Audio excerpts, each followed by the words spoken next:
Assalamu alaikum wa rahmatullah, bienvenue à tous. Depuis la nuit des temps, l'être humain cherche des réponses à ces questions existentielles. Et même si les savants contemporains ne connaissent toujours pas la véritable origine du Big Bang, beaucoup trouvent que le fait d'admettre l'existence de Dieu n'est qu'une explication simpliste et dénuée de fondement. Dans cette vidéo, je vous propose donc de voir ensemble 6 preuves que l'univers n'est pas le fruit du hasard, mais plutôt la création d'un être incréé, Dieu. On en parle tout de suite, après la petite intro.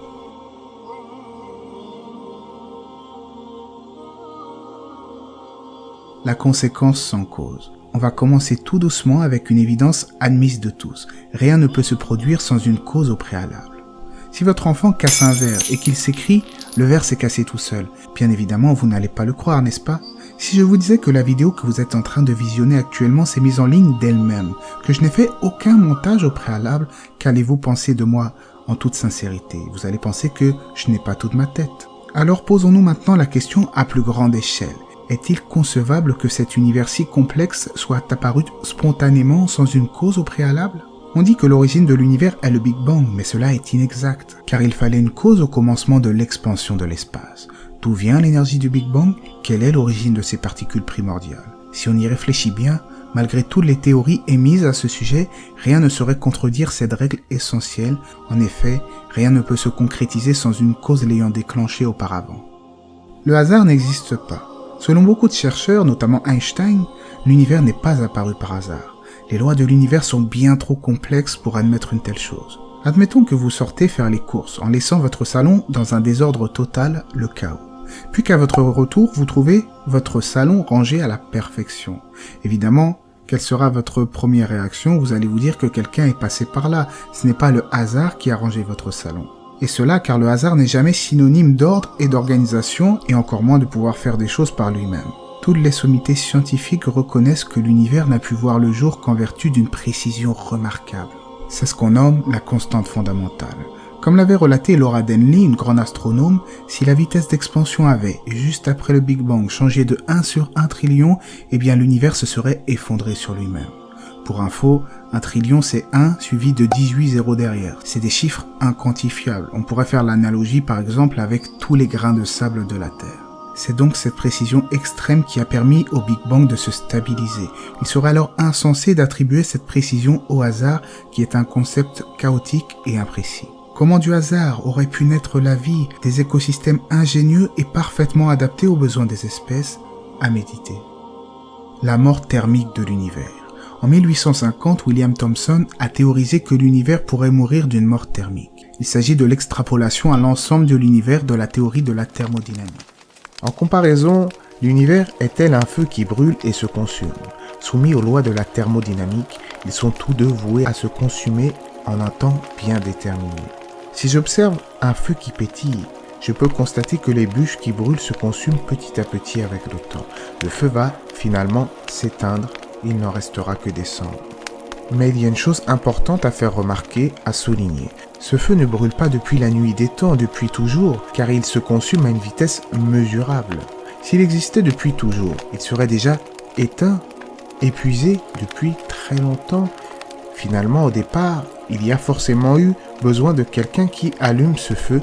C'est du bon sens. Eh bien, c'est la même chose avec l'univers. Il se consume à une vitesse observable. Comme l'expliquent les scientifiques, l'entropie grandit depuis le Big Bang, et pour ceux que ça intéresse, j'ai déjà fait une vidéo sur la question du Big Bang sur la chaîne. La mort thermique de l'univers implique donc que l'univers est un début, c'est ce qu'on appelle le Big Bang.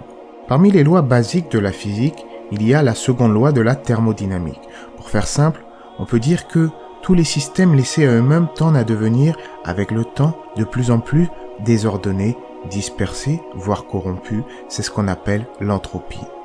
Toute chose vivante finit par s'user, se détériorer pour finalement mourir. Eh bien, c'est la même chose selon certains chercheurs avec l'univers. Son entropie s'accroît avec le temps. Il paraîtrait ensuite étonnant d'affirmer que l'univers qui au départ était régi par une entropie nulle va, après le Big Bang, commencer son expansion pour finalement dépérir et cela sans cause au préalable. Les révélations divines. Dieu ne nous a pas laissés livrer à nous-mêmes à des questions existentielles sans pouvoir nous apporter des réponses. Au contraire, il nous a envoyé des guides, il a envoyé des prophètes et des messagers pour appeler les gens au monothéisme pur, at-tawhid en arabe. L'évangile, la Torah, le Coran, toutes ces révélations émanent du Créateur de l'univers. De plus, chaque prophète avait son lot de miracles tangibles. Moïse alayhi salam avec la mer Rouge qui s'ouvrit en deux pour laisser passer son peuple. Le prophète Mohammed alayhi salatu wassalam avec la lune qui se fissura en deux parties. Tout cela ne fait qu'appuyer davantage leur message, même si au final, ceux qui refusent la vérité trouvent toujours un prétexte pour discréditer la religion et crier au mensonge. Au sujet des miracles, les découvertes scientifiques modernes ne font que rejoindre ce que disait le Coran il y a plus de 1400 ans, et j'ai d'ailleurs fait une petite compilation de 10 miracles du Coran dans une autre vidéo, peut-être que ça vous intéressera, je mettrai le lien en fin de vidéo. L'origine de l'univers. Si l'on interroge quelqu'un sur l'origine de l'univers, sans doute va-t-il nous répondre que c'est le Big Bang, la singularité initiale d'où va débuter l'expansion de l'univers.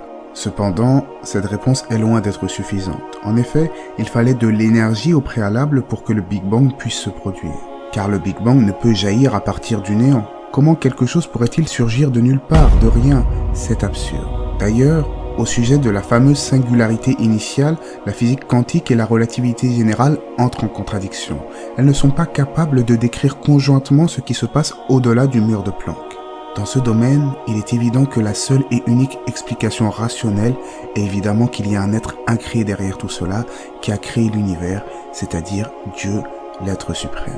Certaines personnes rétorquent à cela en disant que la mécanique quantique nous montre que l'univers aurait pu surgir du vide quantique, et cela via des fluctuations quantiques. Selon eux, l'univers se serait peut-être produit tout seul. Ce qui est erroné bien entendu, car les fluctuations quantiques elles-mêmes émanent de la physique, ce n'est pas le néant. On en revient à la question d'une chose créée sans causalité. D'où viennent ces fluctuations quantiques? Qui a écrit les lois de ces fluctuations? On en revient donc à l'explication que seul un être incréé a pu créer l'univers à partir du néant. La fitra, la saine nature. Si l'on y réfléchit bien, la plus grande preuve de l'existence de Dieu se trouve à la portée de tous. Sortez de chez vous, contemplez les arbres, les oiseaux, le soleil et la lune, le ciel étoilé. Comment toutes ces choses merveilleuses sont-elles apparues? Comment toutes ces choses différentes dans leur forme, ressources et fonctionnement se sont-elles assemblées et comment se renouvellent-elles constamment?